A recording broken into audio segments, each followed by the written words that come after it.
नमस्कार, बहुत बहुत प्रणाम है आप सभी को। मेरा नाम है ज्योति स्पर्श।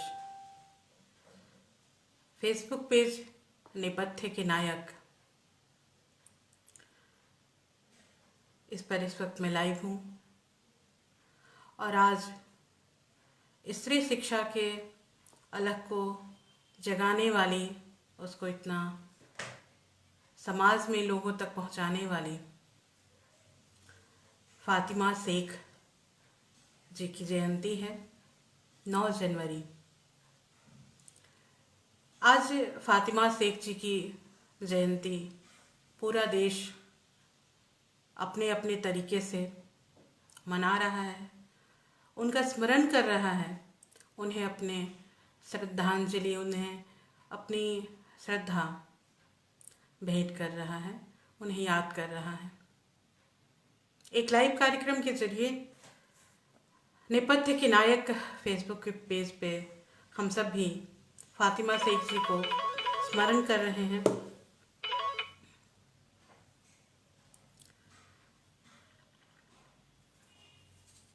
और इसका जरिया है, इसका माध्यम है एक लेख, और वह लेख है रिनॉल्ड पत्रकार दिलीप मंडल जी का, जो कि उन्होंने द प्रिंट के लिए लिखा था।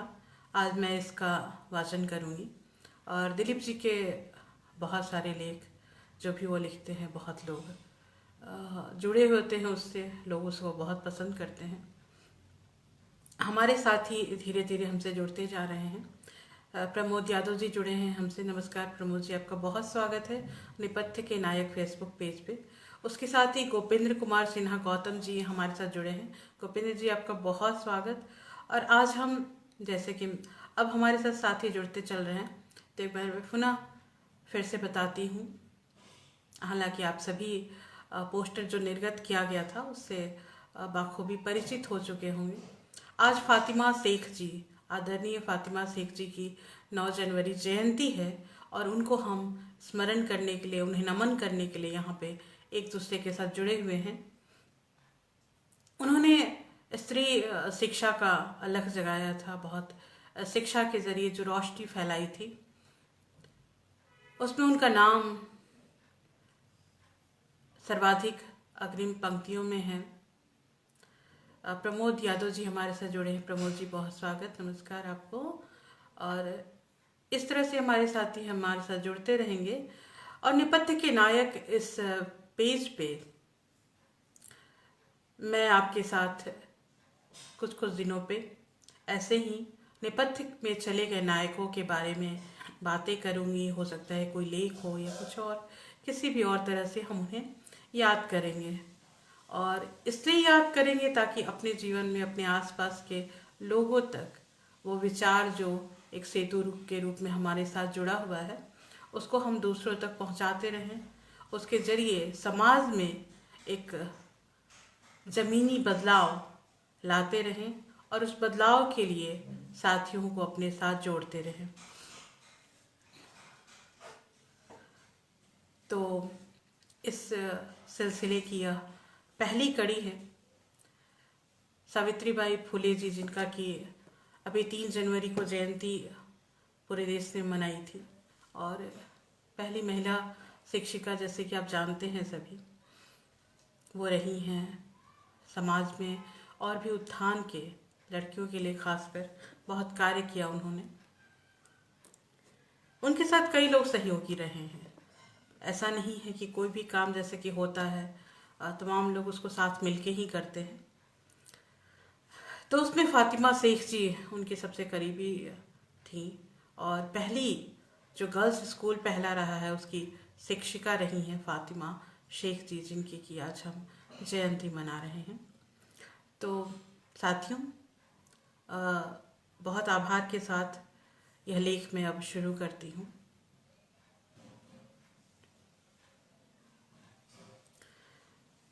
जैसा कि आप जानते हैं कि यह लेख दिलीप मंडल का है, मैंने पहले ही मेंशन किया, तो अब शुरू करती हूँ मैं।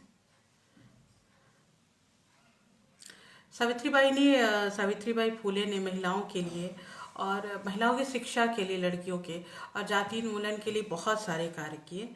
लेकिन जिस एक काम के लिए उनकी ख्याति सर्वाधिक है, सबसे ज़्यादा है, वह काम है 1848 में पुणे के भिंडेवाड़ा में लड़कियों के लिए एक स्कूल खोलना और वहाँ पढ़ाना। लेकिन पुणे का वो स्कूल सावित्रीबाई ने अकेले नहीं खोला था, न ही वो वहाँ की एकमात्र शिक्षिका थी। कोई और भी था जो इस प्रोजेक्ट में उनके साथ जुटा हुआ था। कोई था जिसने बालिका शिक्षा के लिए सावित्रीबाई के साथ शिक्षा ग्रहण की थी। उनके साथ पुणे के अध्यापक प्रशिक्षण विद्यालय में ट्रेनिंग ली थी फातिमा शेख जी ने। जब सावित्रीबाई और ज्योतिबा फुले को उनके सामाजिक कार्यों के लिए उनके परिवार ने घर से निकाल दिया था, उनके पास रहने की कोई जगह नहीं थी, तो वो फातिमा शेख और उनके भाई उस्मान ही थे जिन्होंने उन्हें अपने घर में साथ रखा था और स्कूल खोलने के लिए वह जगह दी थी। हम बात कर रहे हैं फातिमा शेख की, जो सावित्रीबाई फुले की तरह ही देश के पहले गर्ल्स स्कूल की टीचर थी।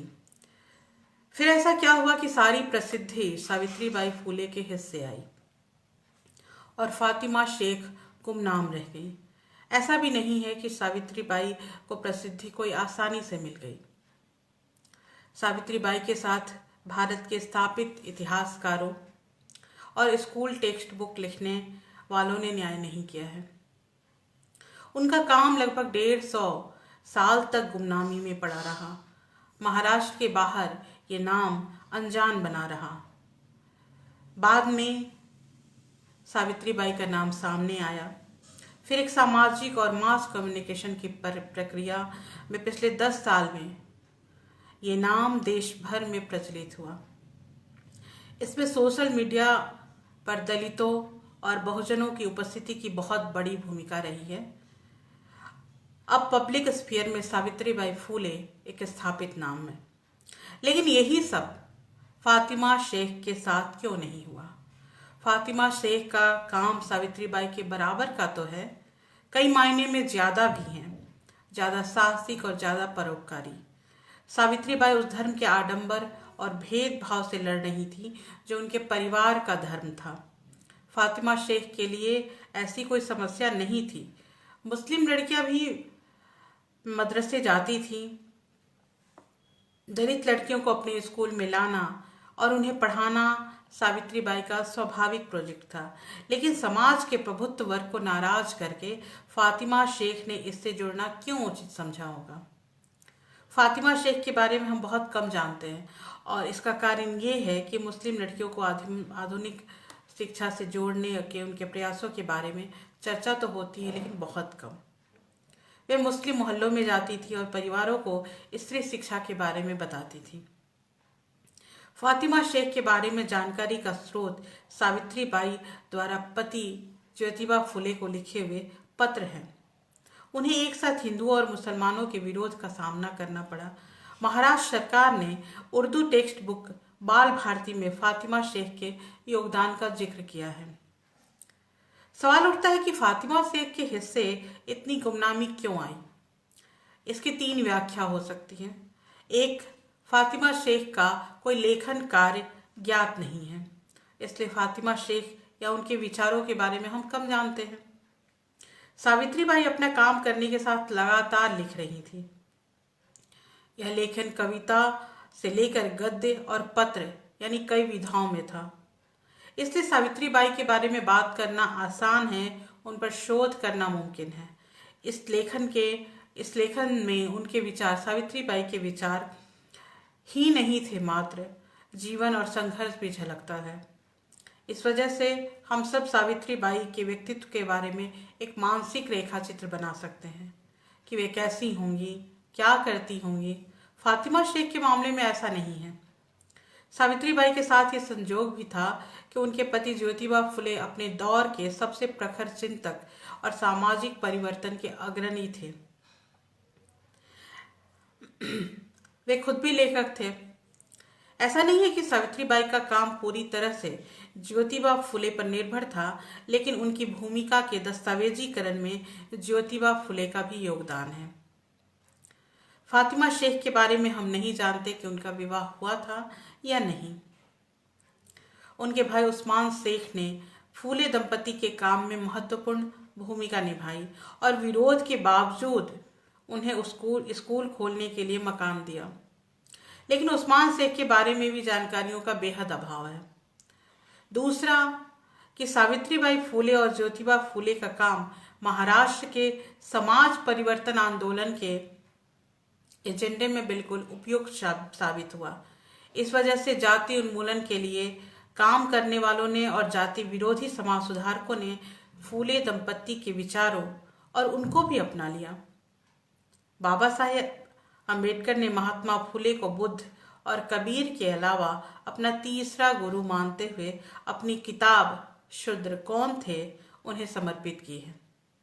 इसके उलट फातिमा शेख को किसी समाज सुधार आंदोलन ने अपने प्रतीक के रूप में प्रचारित नहीं किया। इस मायने में महाराष्ट्र का दलित और बहुजन आंदोलन संकीर्ण नजरिए वाला साबित हुआ।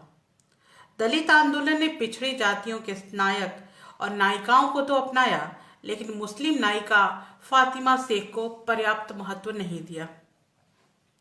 तीसरा जो उसकी तीसरी वजह है कि मुस्लिम समाज ने भी फातिमा शेख को वह महत्व नहीं दिया जिसकी कि वो हकदार थी।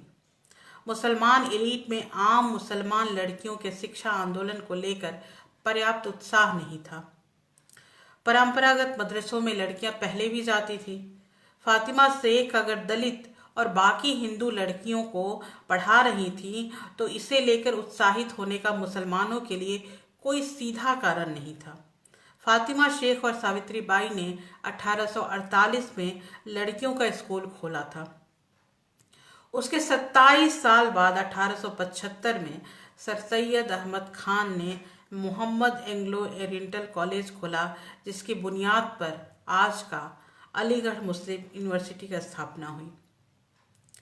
मुसलमान समाज सैयद अहमद खान को शिक्षाविद के तौर पर जानता है और जितना महत्व देता है उसके मुकाबले फातिमा शेख को कुछ भी नहीं मिला। यानी फातिमा शेख को अपनों ने सराहा नहीं और जिनके लिए उन्होंने काम किया उनके पास अपने नायक और नायिकाएं थीं। फातिमा शेख इतिहास के एक निर्मम संजोग का शिकार हुई। उम्मीद है कि वर्तमान दौर में उनके साथ न्याय हो पाएगा। फातिमा शेख को उनके साहस और कार्य के लिए नेपथ्य के नायक की तमाम टीम, हम सब की तरफ से, खासकर हम लड़कियों की तरफ से बहुत बहुत नमन, बहुत प्रणाम है उन्हें। दोस्तों, हम आपके साथ नेपथ्य के नायक फेसबुक पेज पर यूं ही नेपथ्य में चले गए, बिसरा दिए गए नायकों के बारे में लेकर आते रहेंगे कुछ बातें। आप हमसे इसी तरह जुड़ते रहिए। आपका जुड़ा रहना हमें साहस भी देगा और सहयोग भी बना रहेगा। मुझे यानी कि ज्योति स्पर्श को दीजिए अब इजाज़त। नमस्कार।